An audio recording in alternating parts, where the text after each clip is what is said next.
Wednesday, September 13th, 2023, and looking out the window at Defiance. It is a beautiful sunny day, cool temperatures, and I think it's supposed to be around 70 degrees today, and just a very, very pleasant day. The devotion for today is entitled Remember the Beginning by Rachel Hackenberg, and Rachel bases the devotion upon Exodus chapter 13, verses 3 through 5, New Revised Standard Version abridged. Moses said to the people, Remember this day on which you came out of Egypt, out of the house of slavery. No leavened bread shall be eaten. Today in the month of Abib, you are going out. When the sovereign brings you into a land flowing with milk and honey, you shall keep this observance in this month. And then Rachel writes, The ancient Israelites resided in Egypt for 430 years. That's from Exodus chapter 12, verse 40. That's 430 years of separation from their ancestral home, 430 years of agony and violence, 430 years of bearing down through the pain just to survive, 430 years of generational trauma, 430 years that could not be fixed in one day.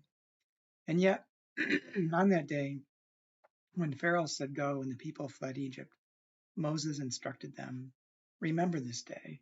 Remember this one day in this one particular month. Remember this day when healing began. Remember this day when freedom started its journey. Remember this one day when the food tasted different, when time seemed to stand still, when new possibilities broke open before you. Remember the beginning. When your land is dry and your tongue cries out for milk. When your feet are weary and your skin thirsts for oil. When your soul imagines a bitter end and your heart does not remember the taste of honey. Remember the beginning. At the beginning, God strengthened you against fear and doubt, despite all the hardships you had known. You had every reason to avoid risk, to stay with the familiar.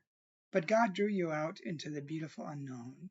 Even when the unknown is overwhelming, even when trouble finds you, you will remember the story of what is possible. And when you reach the end in all its satisfaction, remember and celebrate the beginning through which God brought you here. And Rachel's prayer. When I forget the story, oh God, tell it to me again from the beginning. Amen.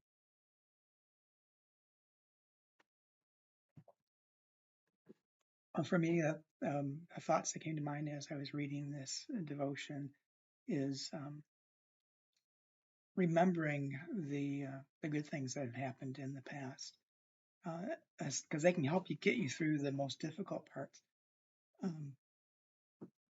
Because I don't know if everyone is like this, but I tend not really to remember the most difficult parts. And I know I've been through difficult situations.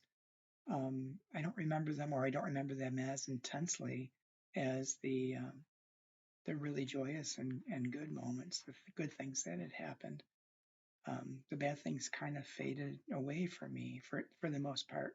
They're still there. If I focus on them, I can remember them, but that's not what comes to mind each and every day.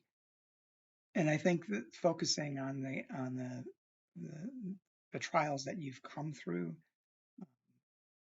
the help that you had when you were at your lowest, especially when you're at a low point again, can help get you through.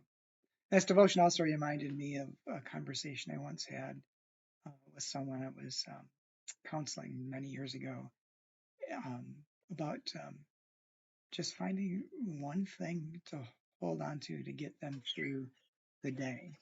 That day, just find one thing. And sometimes remembering something you've made it through in the past can be that one thing, that hope that can get you through each day. It's not always easy. Sometimes you need help. Sometimes you need professional help. Sometimes you need medication to help you remember and to get through those things. But you can do it. You don't need to go it alone. You can't go it alone. If you're a believer, God's active in the world through the people that you meet, through the people who help you get through the people who sit with you in the depths of your despair and are there in the highs, the mountaintops of your joy as well.